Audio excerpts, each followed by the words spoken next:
Prezados amigos, queridos irmãos, que a paz de Jesus permaneça em nossos corações.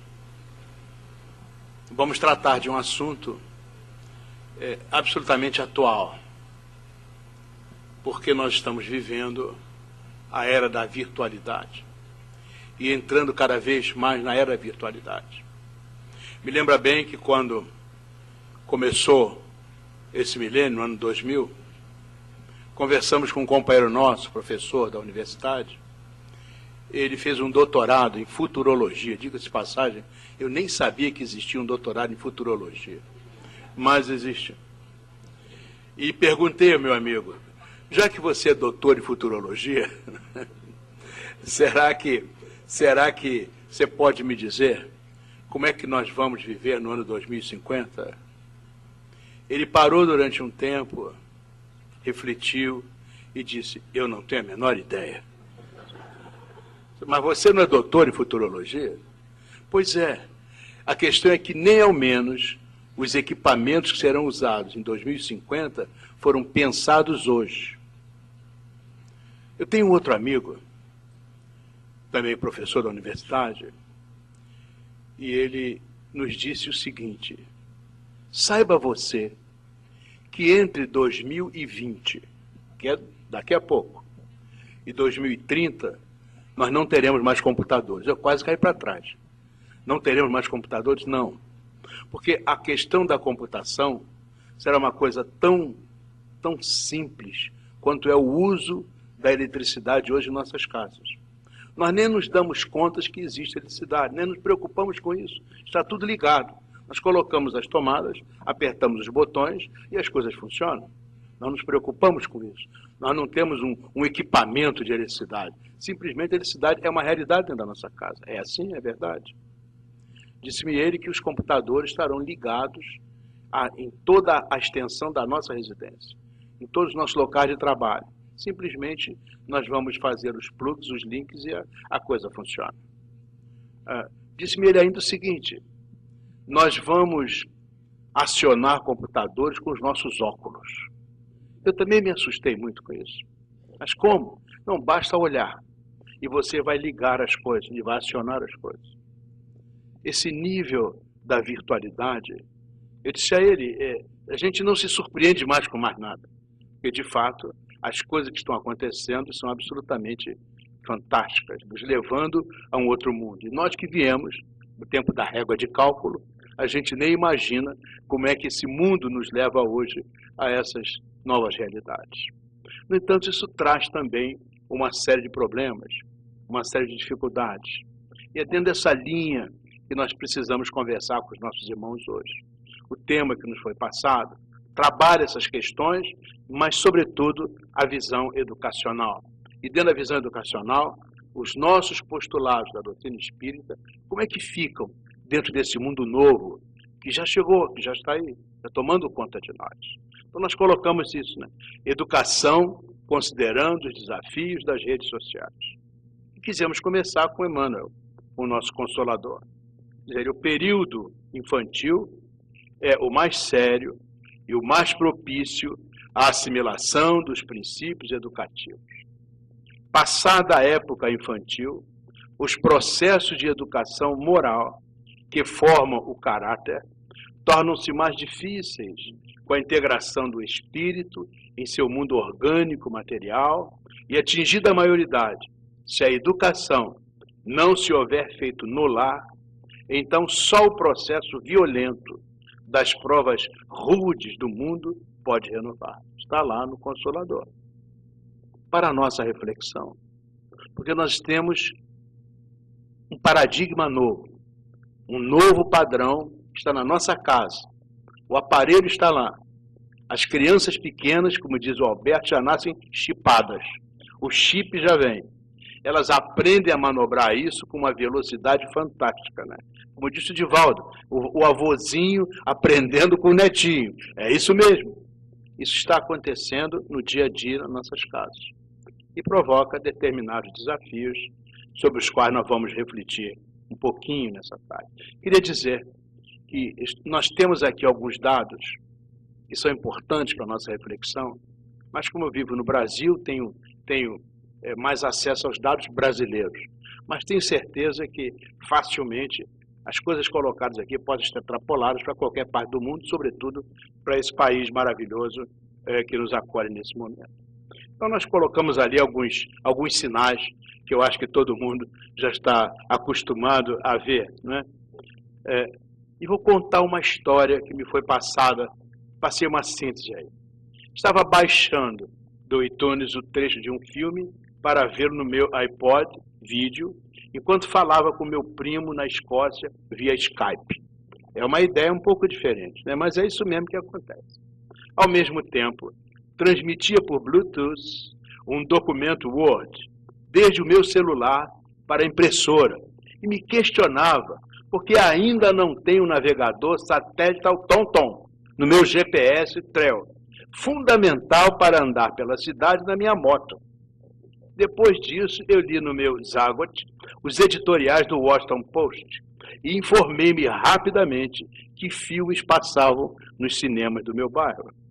Não me interessei por nenhum deles nessa tarde. Como sempre, preferi o Facebook.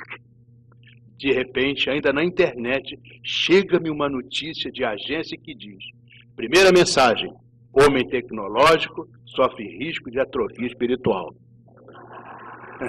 É muito interessante. E é verdade.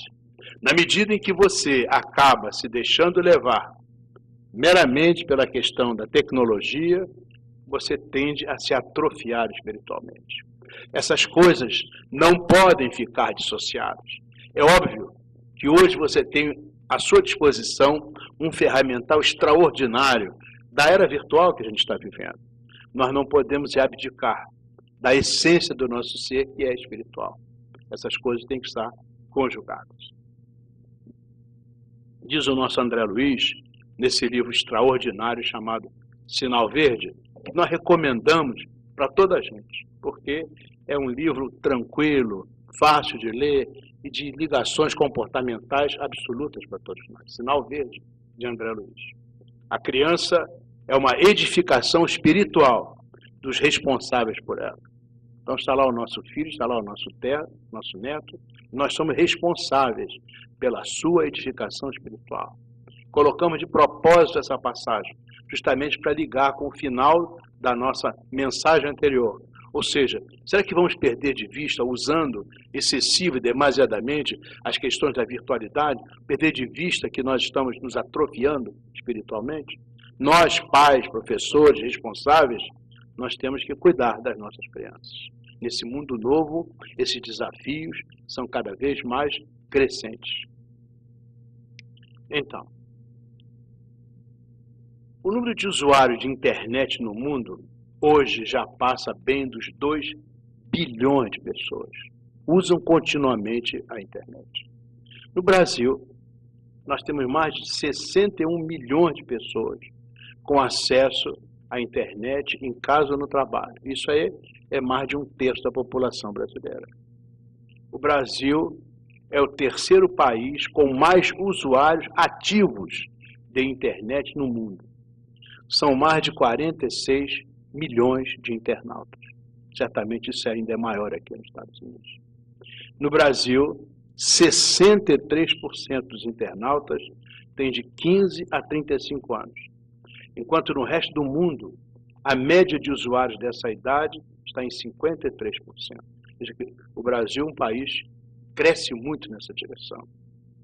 No Brasil, 57% das crianças entre 5 e 9 anos já usaram o computador. No início de 2011, os assinantes da telefonia móvel no mundo já eram mais de 5 bilhões, no mundo que está em torno de 7. Vejam a importância disso. Os usuários de banda larga móvel devem ser hoje mais de 1 bilhão de pessoas no mundo, era no final do ano 2011. Então são números flagrantes, para nós pensarmos que a humanidade como um todo, extrapolando esses números do Brasil para o mundo, nós estamos de fato em presença de uma nova realidade.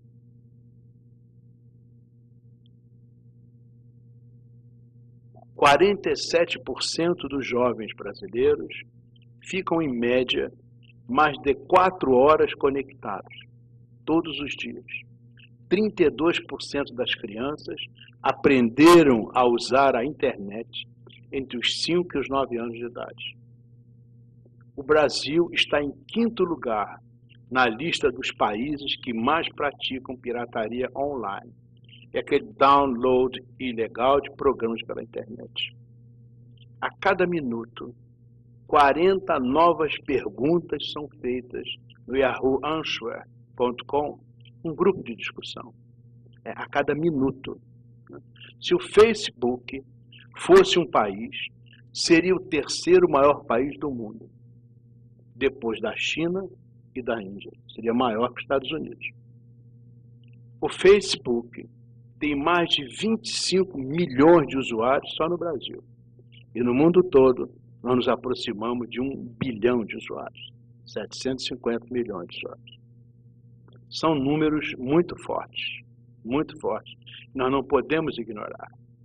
O YouTube tem cerca de 3 bilhões de visualizações por dia. A cada minuto, 600 novos vídeos são carregados no YouTube. O Twitter tem 200 milhões de usuários cadastrados. Deste, 50 milhões usam o microblog todos os dias. Usuários enviam 1 bilhão de tweets por semana no Twitter.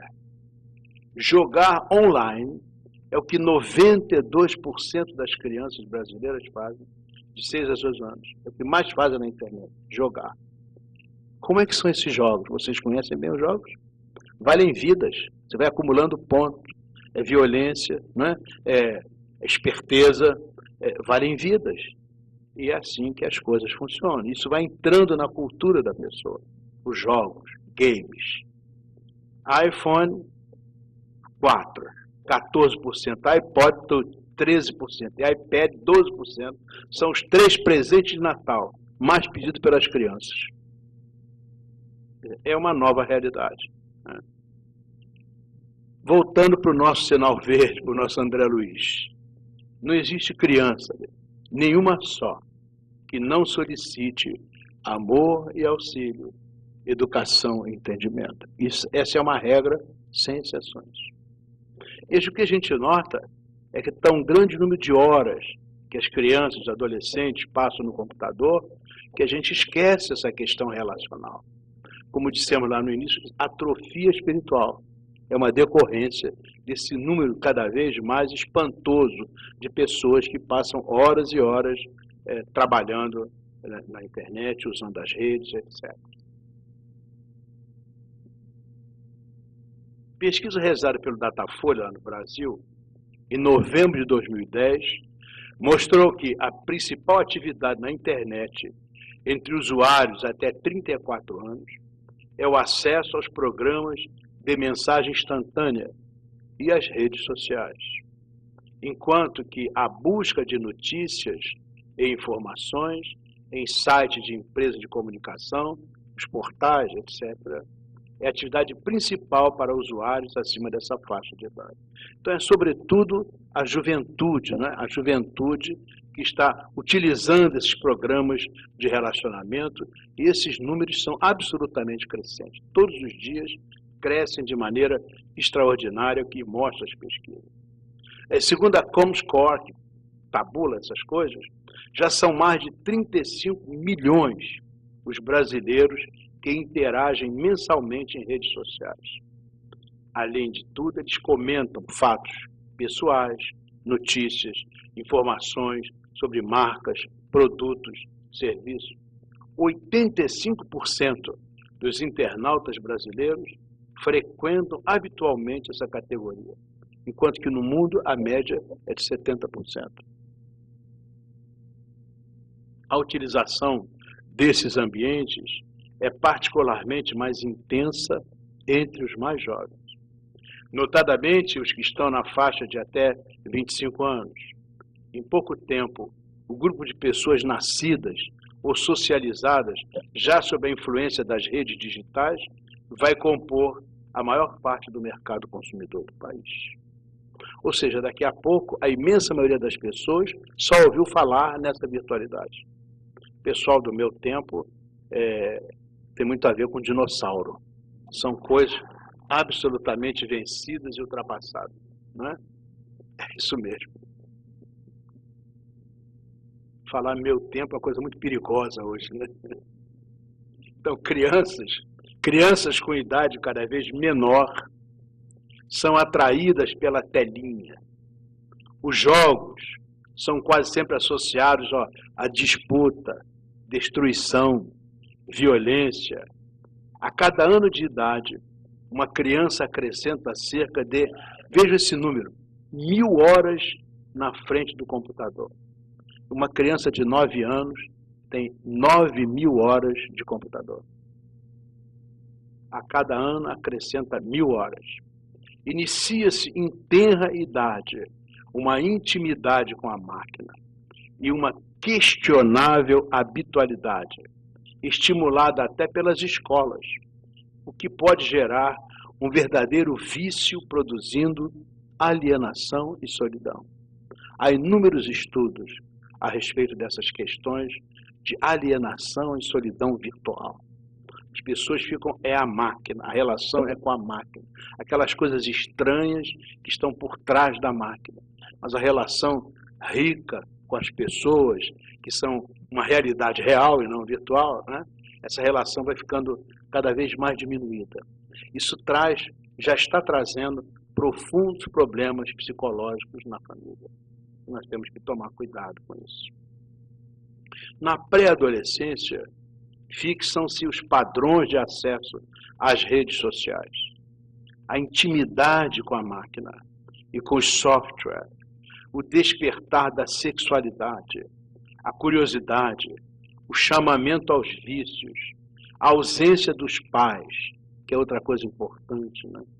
A possibilidade cada vez mais ampla de pesquisas faz com que o jovem passe a usar o computador durante muitas horas, até pela madrugada. Aos que se viciam completamente nisso. É um vício como outro qualquer. Prejudicando assim a saúde física, a saúde mental, a saúde espiritual. O hábito gera o vício, que pode abrir portas indiscriminadas.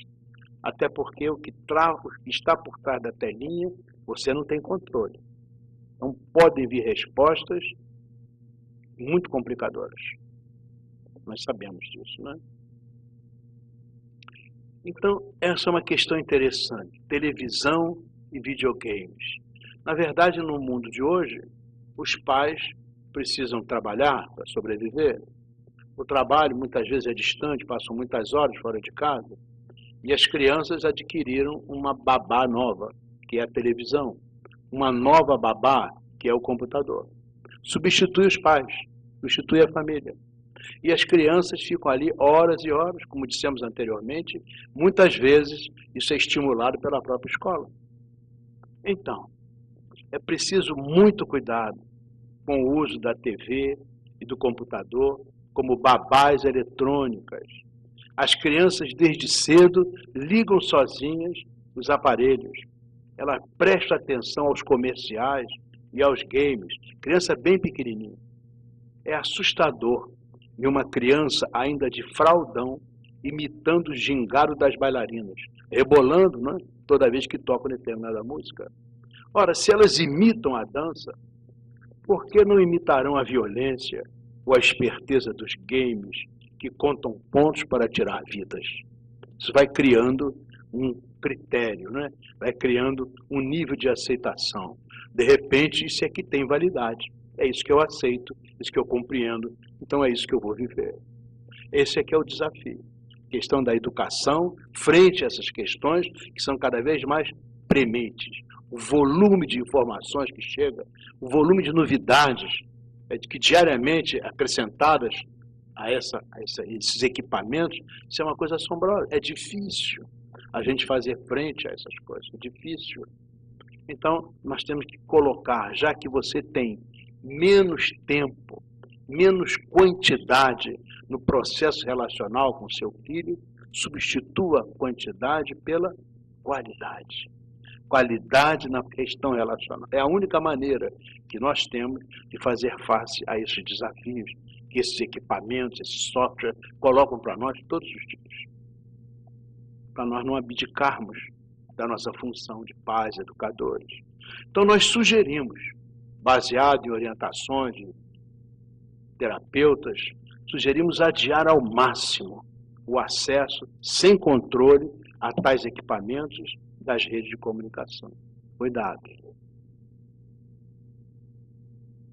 Então, no espaço virtual, os xingamentos, as provocações estão permanentemente atormentando as vítimas. Antes, o constrangimento ficava restrito aos momentos de convívio dentro da escola. Agora é o tempo todo. Os jovens utilizam cada vez mais ferramentas de internet e de troca de mensagens via celular e muitas vezes se expõem mais do que devem. A tecnologia permite que, em alguns casos, seja muito difícil identificar o agressor ou os agressores, o que aumenta aquela sensação de impotência perante essas consequências. Complicado isso.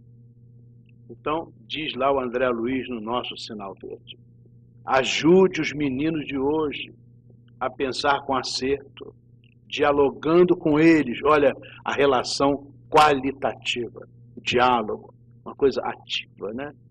Dialogando com eles dentro das normas do respeito, da sinceridade que você espera dos outros em relação a você mesmo. Refletir sobre essas questões. Outra questão importante é o cyberbullying. Isso é uma realidade cada vez mais concreta. As pesquisas mundiais dizem que as maiores vítimas de cyberbullying são meninas, jovens, 12, 13, 14 anos. Começa aí esse processo terrível. É uma prática que envolve o uso de tecnologia de informação, de comunicação, para dar apoio a comportamentos deliberados, repetidos e hostis, comportamento praticado por um indivíduo ou um grupo com a intenção de prejudicar outrem. Tal prática tem se tornado mais comum na sociedade, especialmente entre os jovens, eu diria, especialmente com as meninas. Atualmente, legislações e campanhas de sensibilização têm surgido para combatê-lo, mas todas elas se mostram inócuas, porque acontece todos os dias problema de cyberbullying. E tome cuidado para que não esteja acontecendo na sua casa. Você não sabe. A menina fica intimidada, o menino fica intimidado. De repente ele recebe uma agressão e não conta para ninguém. Se não houver uma relação boa com a família, ele acaba não contando e se expondo cada vez mais a essas situações. É um momento delicado. Aliás, toda mudança de paradigma tem esses momentos delicados. Estamos mudando, estamos transitando para uma nova era. Então, há riscos, realmente há riscos. E certamente essa parte da virtualidade configura inúmeros riscos que nós temos que aprender, primeiro a identificar. Estamos tentando falar disso aqui. E depois vamos nos prevenir para que eles sejam minimizados tanto quanto possível. Leopoldo Sirk teve uma importância muito grande no espiritismo no Brasil. Escreveu um trecho chamado Campo Fértil, que diz isso. É inútil tentar endireitar as árvores que já envelheceram tortas. É preciso nós cuidemos, portanto, da criança e do jovem. Plantas em processo de crescimento, ainda moldáveis e direcionáveis para o bem maior. Então, a nossa preocupação com a criança e com o jovem é absolutamente permanente. Cuidado. E realmente essas questões das redes atuam muito, muito e afetam extraordinariamente a criança e o jovem. O futuro, né, que já chegou, sabe que o futuro será das redes sociais. Isso quer dizer o seguinte: nenhum de nós vai poder fugir disso. Isso é uma realidade concreta que aí está. Nós não vamos fugir das redes sociais. A organização social será feita assim. O Estado vai se organizar como rede. As empresas vão se organizar como redes.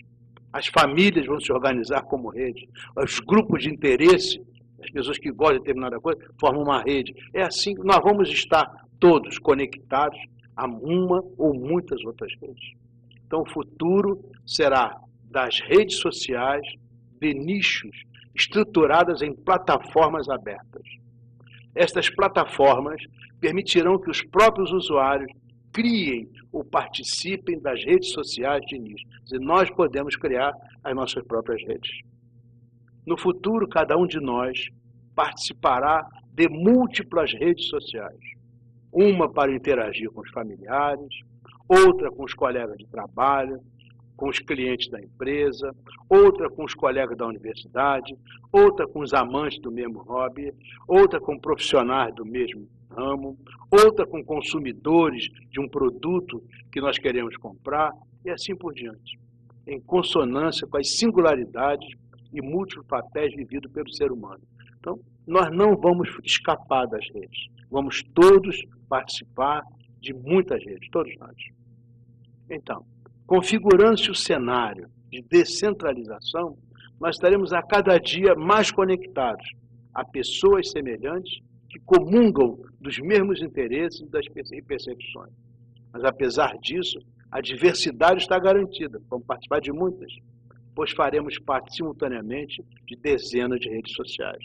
Ou seja, nós acabamos criando o nosso perfil próprio. De algumas redes não podemos escapar, redes, por exemplo, governamentais, redes da empresa de que nós fazemos parte, mas podemos ter as nossas peculiaridades, as nossas idiosincrasias, criar as redes que nós queremos e participar daquelas que nós queremos, além daquelas que não serão impostas. Isso é a realidade hoje e será crescentemente uma realidade nos anos próximos que chegam por aí. Como disse o nosso amigo, a gente nem imagina como é que vai funcionar. Então, cresce assim a responsabilidade da família no seu papel de formadora de homem de bem. Quer dizer, é a família criar o seu próprio nicho, trafegar entre os elementos da família os seus padrões, os seus valores, a sua ética, a sua moralidade, aproveitar isso para que nós todos, membros de uma família, participando da nossa rede familiar, da nossa rede doméstica, a gente aproveite para crescer na direção do bem.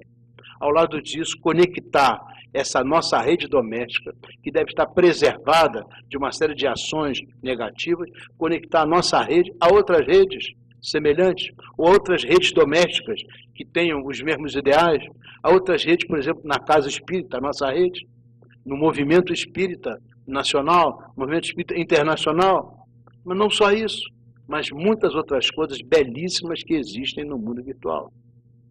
Então, é uma questão de conhecer e escolher. A responsabilidade está aí clara para os nossos filhos, para todos nós. Porque redes são mecanismos de relacionamento, são mecanismos de interferência, são mecanismos de aproximação. Então, são mecanismos, elas afetam, atuam.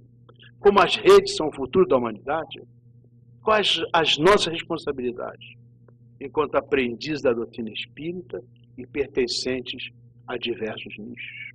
Então, agora eu gostaria que vocês pensassem nisso. Nós, responsáveis por um nicho de compreensão dos padrões espíritas, do modo espírita de viver. Podemos montar uma rede dessa? Pode haver um nicho espírita em expansão? E certamente esse nicho espírita partiria dos padrões da família? É uma coisa relevante para a nossa reflexão.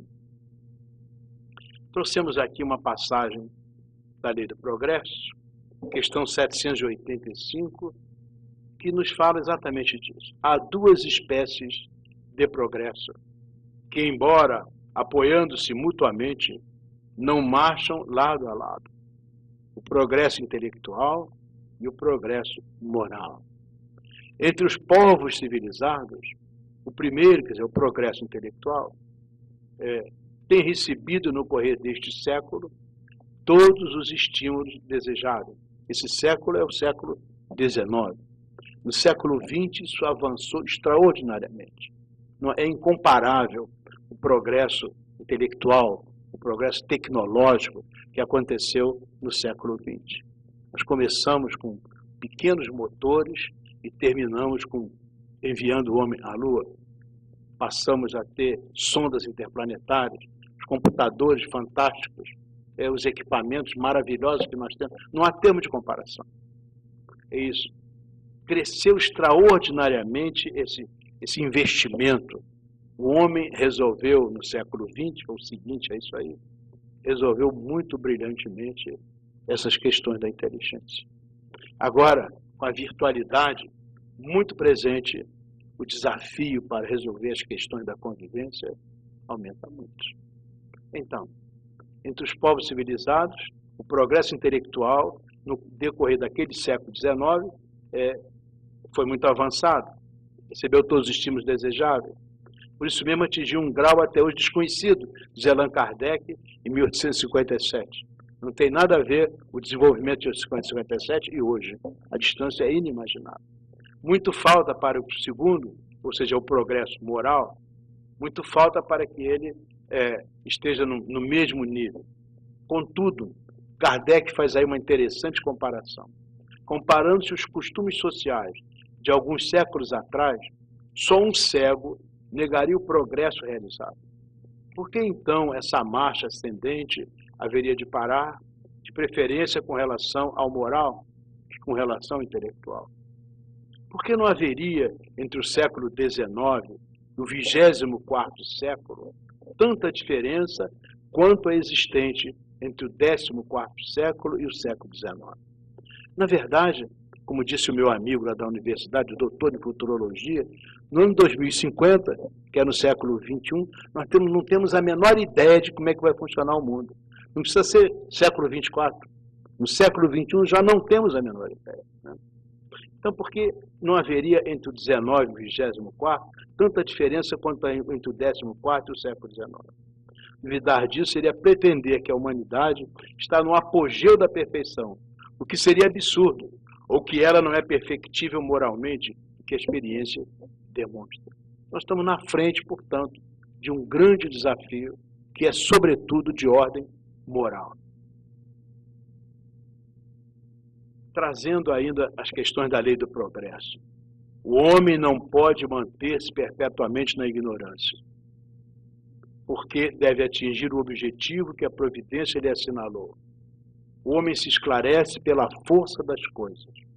As revoluções morais, como as revoluções sociais, se infiltram nas ideias pouco a pouco, germinam durante séculos e depois irrompem subitamente, fazendo desabar o carcomido edifício do passado, que deixou de se harmonizar com as necessidades novas e com as novas aspirações. Continua o nosso Allan Kardec. O homem, geralmente, não percebe nessas comoções senão a desordem e a confusão momentâneas que o ferem nos seus interesses materiais. Aquele, porém, que eleva o pensamento acima da sua própria personalidade, admira os desígnios da providência, que do mal faz sair o bem. É a tempestade, é o furacão que saneia a atmosfera depois de a ter agitado violentamente. É o momento que a gente está vivendo. Essa confusão da virtualidade é o tempo da tempestade, é o tempo do furacão, onde nós não assentamos ainda as bases do equilíbrio, da serenidade. E nós, aprendizes do Espiritismo, estamos chamados a oferecer a nossa contribuição para esse equilíbrio e essa serenidade. As redes sociais, elas podem colaborar para a produção do sentido que as marcas, a profissão, o local de trabalho, o estudo e o lar e assim por diante têm sobre a vida dos internados. Qual é o sentido da vida, né? Para que a gente está vivendo? Qual é a importância de nós termos determinadas relações? Qual é o significado do meu trabalho, da minha profissão? Qual é o sentido da minha cidadania? Qual é a minha condição de pai, de mãe, de tio, de avô? Qual é o sentido da vida? É bom viver? O sentido da vida tem a ver com significado de felicidade para nós. Então, na verdade, as redes sociais podem nos ajudar a uma ressignificação da nossa sociedade. E como nós vimos anteriormente, não basta desenvolver inteligência, é absolutamente imperioso desenvolver uma convivência sadia, viver um com o outro, ser agradável estar juntos. E nós podemos usar as redes sociais para incrementar esses processos, sem sombra de dúvida. Nós podemos, diria até devemos, pensar em web designer produzindo games, celebrando a cooperação, a fraternidade, a caridade, o perdão, o amor. Nós temos um livro que escrevemos para as crianças chamado O Videogame que Enlouqueceu. Aparentemente é um livro sobre videogame, só aparentemente. Mas a história é de um menino, era ele e a irmã, ele recebeu de presente um videogame. Então, rapidamente, ele levou o videogame para o seu quarto, que ele não queria compartilhar com ninguém, queria usufruir do videogame sozinho. Todo o prazer, né, daquilo ali seria dele, só dele. E aí ele começou a usar o videogame e, de repente, ele foi tragado pelo videogame. E o videogame, ele começou a sofrer todas as agruras daquelas pessoas, né, que estavam ali dentro do videogame e que eram sancionadas durante todo o tempo, apanhava de tudo quanto é lado, vinha bomba de tudo quanto é lado. E ele ficou desesperado porque ficou preso dentro do videogame. A sorte dele é que lá pela noite ele acordou, ele tinha dormido no quarto dele, era um sonho. E um sonho ele percebeu que tinha sido tragado pelo videogame, foi uma experiência horrorosa. Mas ele compreendeu assim que, na verdade, se ele tivesse compartilhado o videogame com a irmã dele, com os pais, com a família, provavelmente isso não teria acontecido. Ele ia dormir calmo, tranquilo, sereno, não teria acontecido. Na verdade, esse texto é sobre o egoísmo. A gente usa o recurso do videogame para ensinar contra o egoísmo, para vacinar contra o egoísmo. Isso é uma ideia que nós estamos colocando. Será que nós podemos convocar os web designers espíritas para que eles façam games do amor, games do perdão, games celebrando o otimismo, a confiança, a generosidade? Nós podemos e devemos fazer essas coisas. Ou seja, você tem que substituir alguma coisa carregada de intenções nem sempre muito boas, por outras coisas que sejam boas. O processo não é de destruição, é de substituição. Vamos mostrar o bem, mostrar o amor, mostrar a paz. E a garotada vai usar o videogame, só que vai celebrar o otimismo, a confiança, a generosidade, a harmonia, o entendimento. Nós podemos fazer isso. Nós já temos hoje técnicos no meio espírita que têm competência para fazer isso. Nós temos um mercado, e por isso que eu chamo o nicho espírita, né? Nós temos um mercado que pode captar essas coisas e que pode ser realmente extraordinário. Porque nós temos uma mensagem. O processo da evangelização, por exemplo, hoje, as crianças estão chegando para ser evangelizadas, quantas mil horas elas têm de televisão e de videogame? Não adianta você querer fazer aquela evangelização, aquele blá, blá, blá, blá, blá, blá. Não funciona, porque elas estão acostumadas a trabalhar com essas coisas. Então, nós temos que usar esses recursos. O livro que passa pelo computador, não é? Os games, as histórias agradáveis ligadas a essas questões. Temos que pensar nisso. O adolescente que está frequentando a casa espírita, temos que preparar a casa espírita para acolher esse adolescente, oferecendo a ele as coisas que ele gosta, está acostumado. Porém, oferecendo o quê? Com os padrões éticos e morais que nós consideramos adequados.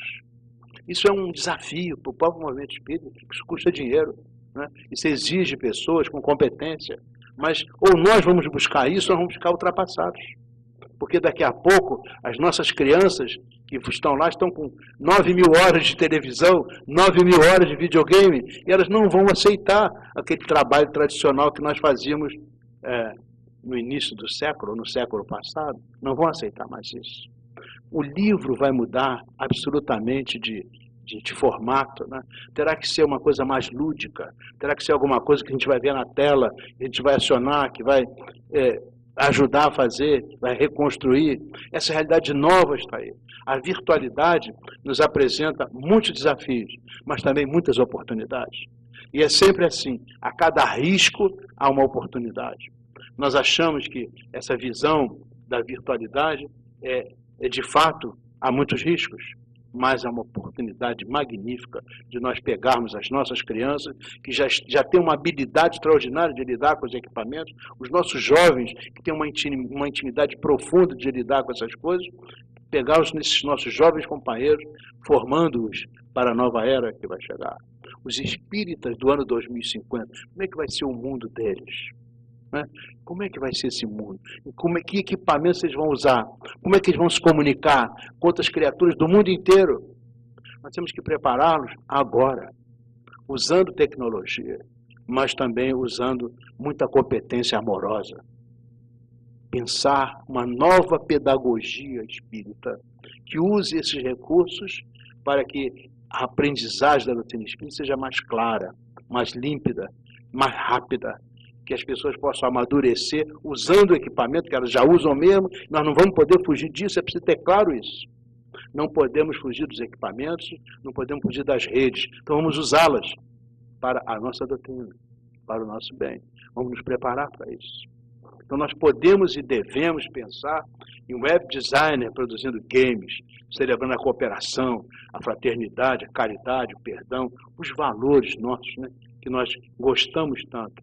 Nós podemos e devemos construir redes sociais fundadas com base em compartilhamento, em colaboração, modificação da estrutura de poder, a meritocracia, o serviço comprometido com o bem. Temos uma oportunidade ímpar de colocar os nossos conceitos no mundo inteiro para que todos possam acessar. Recentemente nós participamos de um congresso espírita lá no Rio de Janeiro e nós tivemos gente assistindo no Canadá, tivemos gente assistindo na Austrália, gente assistindo na Bélgica e pelo mundo todo. As pessoas se comunicavam, faziam perguntas. Olha que oportunidade maravilhosa que a gente tem que aproveitar. Nós temos que fazer essas coisas, deixar as coisas abertas para que essa troca, que é tão importante, se faça dentro dos padrões dos nossos postulados espíritas, por certo. Oportunidade está aí. Comentário de Allan Kardec, a resposta da questão 789 da Lei do Progresso. A humanidade progride por meio dos indivíduos, que pouco a pouco se melhoram e se esclarecem. Quando estes prevalecem pelo número, tomam a dianteira e arrastam os outros. Essa é uma coisa interessante. Eu acho que vocês todos conhecem uma história que aconteceu aqui nos Estados Unidos, uma experiência com um cientista americano chamado a experiência do 100º macaco. Na verdade, eram umas ilhas no Pacífico, umas ilhas habitadas por 2 tribos de macaco, né? Então, os macacos tinham algumas dificuldades, as tribos, inclusive, nem se conectavam, uma do lado leste e outra do lado oeste. Os cientistas passavam e jogavam batatas para os macacos comer, batata doce. Então, o macaco pegava a batata que caía na areia e comia, arrebentava os dentes, arrebentava a gengiva. Era ruim, embora eles passassem fome e precisassem da batata. Um dia, uma mãe macaca, tinha que ser feminino, né? Uma mãe macaca teve a ideia de lavar na água da praia, lavou a batata. E quando ela comeu, não machucou os dentes, nem machucou a gengiva. Então, ela achou aquilo era bom.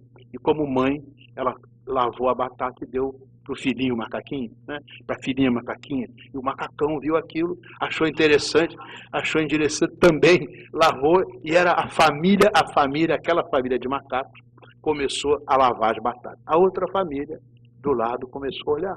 Olha que coisa interessante, também passaram. E os cientistas iam anotando isso todos os dias. E na medida em que aumentava a quantidade de macacos, mais rapidamente isso aumentava. E quando chegou mais ou menos pelo 100º macaco, por isso que essa experiência se chama a do 100º macaco, quando chegou nessa altura, aconteceu um fato incrível. É que toda a população da ilha adotou esse comportamento. Mesmo a população do lado oeste, que não tinha nenhum contato visual, não tinha nenhuma ligação com os macacos do lado leste. Por algum mecanismo, que não se sabe direito como é que funciona, por algum mecanismo, essa comunicação se estabeleceu e toda a população adotou aquele comportamento. É interessante. Aqui nos Estados Unidos, existem algumas cidades que são verdadeiros paraísos na Terra.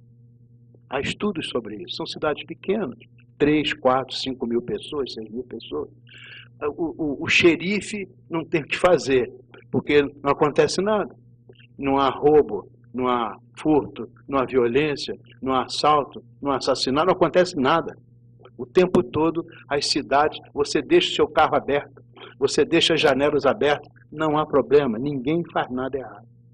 Os cientistas foram pesquisar. Por que será que existem essas cidades? E verificaram o seguinte: há nessas cidades pelo menos 10% de pessoas que são de fato homens de bem, que não roubam, não assaltam, não fazem nada errado. Eles têm o bem como diretriz de vida. Qual é a conclusão da experiência do Centésimo Macaco? E qual é a conclusão dessa experiência dessas cidades que são verdadeiros paraísos na Terra? É que você não precisa mudar a humanidade inteira. Se você mudar cerca de 10% da humanidade, há esse processo de arrastamento. Por mecanismos que nós não sabemos direito como é que funcionam, mas provavelmente a espiritualidade atua profundamente nisso. Por esses mecanismos, na medida em que algumas pessoas se movimentam numa determinada direção, um número grande de outras pessoas acaba se movimentando na mesma direção. Isso é um mecanismo que está lá na estrutura da biologia, na estrutura da física, sobretudo na visão da física quântica. Se isso faz parte do mundo natural, e os cientistas estão descobrindo cada vez mais, por que não faz parte do nosso mundo humano? Nós não somos exceções no processo da criação. Dotados de livre-arbítrio, nós tomamos as nossas decisões que configuram as forças que nos impulsionam numa certa direção. Porque essas forças que nos impulsionam nessa direção não são capazes de contagiar outras forças para que elas caminhem na mesma direção. É a experiência do Centésimo Macaco, que está clara. Então, quando nós falamos, quando Allan Kardec fala nisso, né, é preciso tomar a dianteira. E esse processo de arrastamento vai levar as pessoas. Você não precisa transformar 7 bilhões de pessoas em homens de bem. Transforme 700 milhões de pessoas em homens de bem, que aí o resto vai, que é arrastado irresistivelmente pelo bem. E esse processo de arrastamento do bem é absolutamente fantástico. E realmente ele funciona. Diz lá então o nosso Allan Kardec. Quando quer dizer, os homens que se melhoram, né, prevalecerem pelo número, toma a dianteira e arrasta os outros. De tempos em tempos, surgem entre eles homens de gênio, que lhe dão um impulso, e depois homens investidos de autoridade, instrumentos de Deus, que em alguns casos fazem a humanidade avançar de muitos séculos. Esse avanço, a gente não pode medir de uma maneira assim, por medições uma atrás da outra. Na verdade, há um processo de somação, em que um impulso dado se soma ao impulso imediatamente anterior. Só que esse somatório de 1 mais 1 é maior do que 2. Porque você carrega uma força anterior. Dá 1 mais 1 é 2 mais alguma coisa. Quando você soma mais 1, esse 3, uma força própria dá 3, um pouco mais. E assim sucessivamente. Ou seja, nós não vamos somar com essas coisas, foram separadas. Há um processo de arrastamento na força. Diz os espíritos.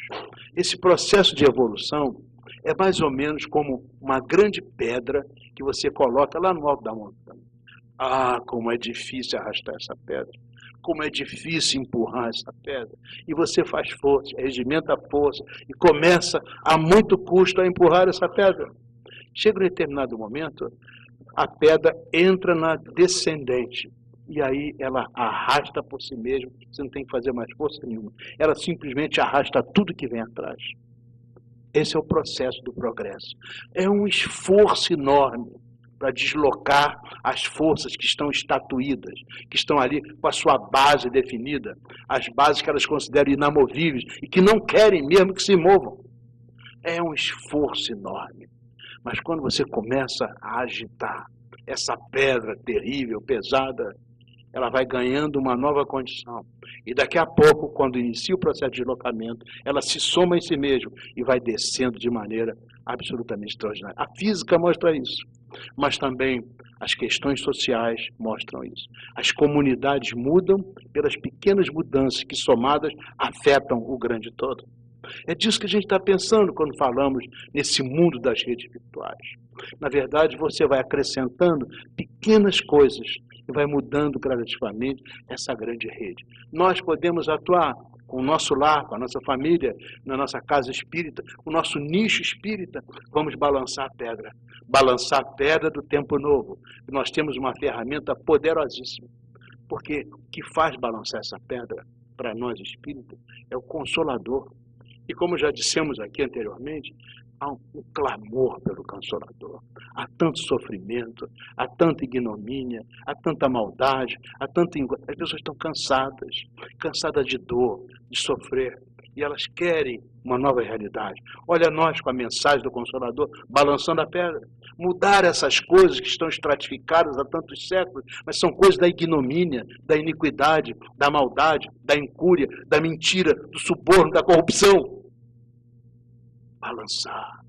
Nós podemos usar as redes sociais com uma visão espírita desse trabalho, envolvendo a humanidade, levando essas mensagens onde a gente nem imagina. Como disse, no outro dia estava fazendo uma conferência lá no Rio de Janeiro, e pelo Facebook, um companheiro nosso assim, professor, eu fui seu aluno. Ele estava na Austrália e lembrava das coisas e começou a dizer coisas que tocaram o meu coração desde o nosso tempo da escola. Vai balançando aqueles padrões, aqueles conceitos novos. Nós estamos balançando a pedra do progresso. No limiar do século XXI, a pedra do progresso moral. A pedra do progresso está lá no alto da montanha. Nós estamos vendo a descida na nossa frente, um empurrão a mais. Essa pedra vai descer com uma velocidade fantástica e o mundo vai se transformar de uma maneira extraordinária. A gente fala da transição, esse período que nós estamos arregimentando forças para dar um impulso final nessa pedra, que vai descer essa ribanceira, levar a humanidade a um tempo novo.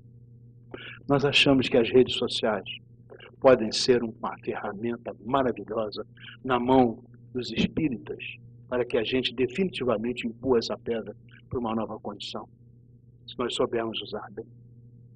Então, esses homens de gênio que fazem a humanidade avançar de muitos séculos, recebemos de Allan Kardec, dos espíritos, essa coisa genial que é o Consolador, essa ferramenta incrível para deslocar essa pedra que precisa de fato descer uma nova ribanceira.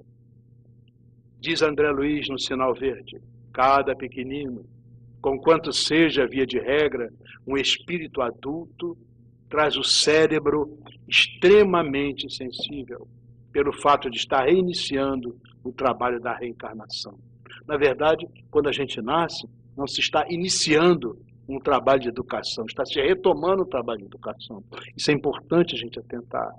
Tornando-se, por isso mesmo, um observador rigorista de tudo o que você faz ou o que você fala. Isso é outra coisa fundamental no processo educativo. Você pode falar muitas coisas, mas o que arrasta é o exemplo. Nós falamos em arrastar a pedra com uma nova condição. É o nosso exemplo de vida. Nós podemos agir nas redes virtuais, colocar coisas maravilhosas, mas as pessoas vão dizer, quem é você? Como é que você age? Como é a sua probidade, a sua honestidade, a sua disciplina? Como é a sua tolerância? Como é que você fala? Como é que você ri? Como é que você ama? Como é que você perdoa? É isso que arrasta. Você pode dizer 1000 coisas maravilhosas usando a rede, mas se você não for aquele que arrasta, a pedra não vai descer. E o que arrasta é o exemplo, a maneira de ser. Mas para que a gente adote uma nova maneira de ser, nós temos que incorporar esses padrões à nossa vida. E a ferramenta da web é para que esses padrões possam circular mais rapidamente, com mais qualidade, chegarem a mais pessoas, de tal maneira que mais e mais criaturas possam absorver esses padrões, passem a viver segundo uma nova maneira. O Espiritismo é uma nova maneira de ser, uma nova maneira de viver. Por isso a rede deve ser usada para isso, que a gente possa espalhar muito essa nova maneira de ser para a humanidade inteira. Então, disse Comênios na Didática Magna, para aprender tudo com mais facilidade, devem utilizar-se quanto mais sentidos se possa. Isso é uma coisa importante, o Dr. Bezerra também fala isso mais recentemente. Nesse processo de aprendizagem, não é só ouvir as coisas. Se nós pudermos trocar ideias, nós pudermos fazer oficina, discutir.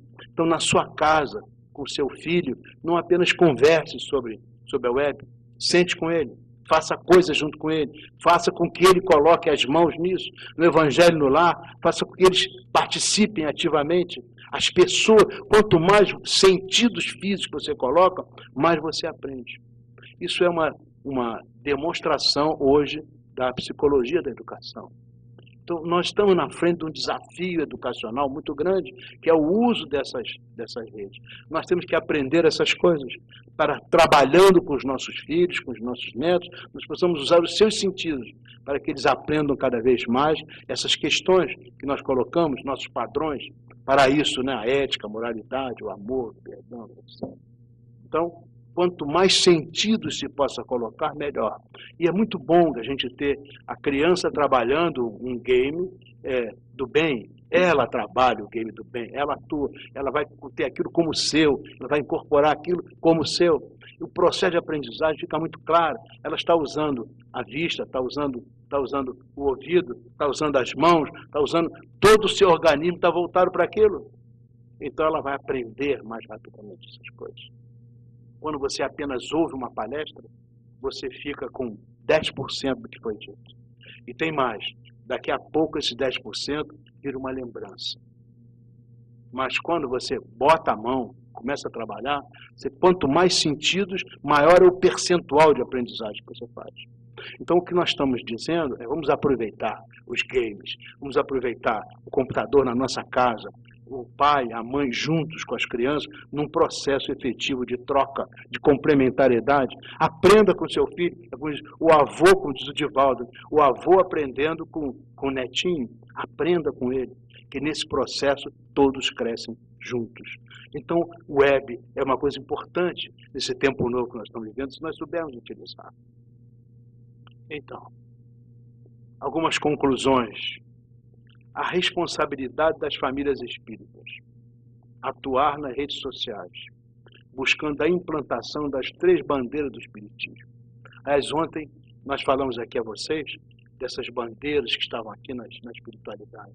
Ela tudo embandeirada, lindas bandeiras, à medida que elas tremulavam, elas emitiam vibrações luminosíssimas, magníficas, que eram distribuídas às pessoas desencarnadas e aos encarnados. As bandeiras. Em cada uma delas estava escrito isso. Trabalho, solidariedade e tolerância. A outra, a reforma íntima, e a outra, caridade. Aquelas cores vibravam, distribuíam. E os espíritos disseram isso para nós. As pessoas têm que colocar essa bandeira no seu coração. Isso não é um discurso, não é uma palavra bonita que os espíritos disseram e que a gente coloca lá e faz citações. Isso aí são realidades que têm que se tornar concretas, palpáveis.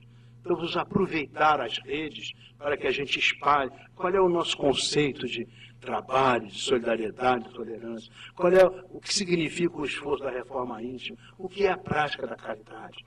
Ficar no nosso coração, oferecer exemplificação e trabalhar coisas que possam dar às pessoas que vão se aproximar do movimento espírita através das redes virtuais, oportunidade de conhecer essas coisas.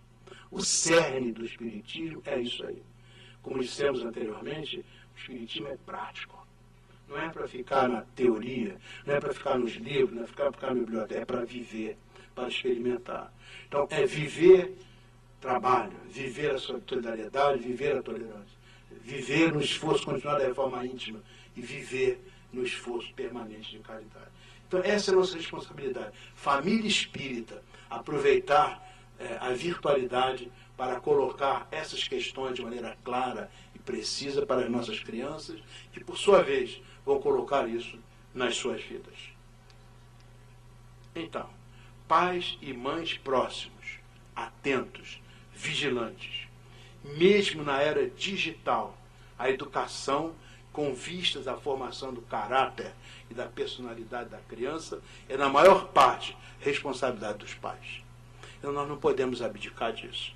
E se a ferramenta está ali, e se é usada uma quantidade enorme de horas todos os dias, nós temos que estar juntos. Não é questão de proibir, é questão de estar junto, acompanhar, conviver, trabalhar conectado com as nossas crianças durante todo o tempo. Lembrando desse processo educativo, nós somos responsáveis por isso. Portanto, vamos parar o que a gente está fazendo e vamos estar atentos ao que está acontecendo. Vamos ouvir esses sons, às vezes estranhos, dos games, os sons, às vezes estranhos, do mundo virtual. Né? Vamos olhar o que está acontecendo, pensar junto com eles e vamos agir de tal maneira que, de fato, essa ferramenta seja uma ferramenta preciosa no processo educativo da nova era que já chegou. Uma nova era que não abrirá mão das questões virtuais. Ou nós passamos a participar disso, ou vamos ficar alijados do processo, o que será pior para todos nós. Somos, como dissemos anteriormente, somos responsáveis pelo processo educativo dos nossos filhos. Nós não vamos poder fugir disso. Então, meus irmãos, era isso que tinham para dizer sobre essa questão. Agradeço muito pela atenção, muita paz a todos vocês.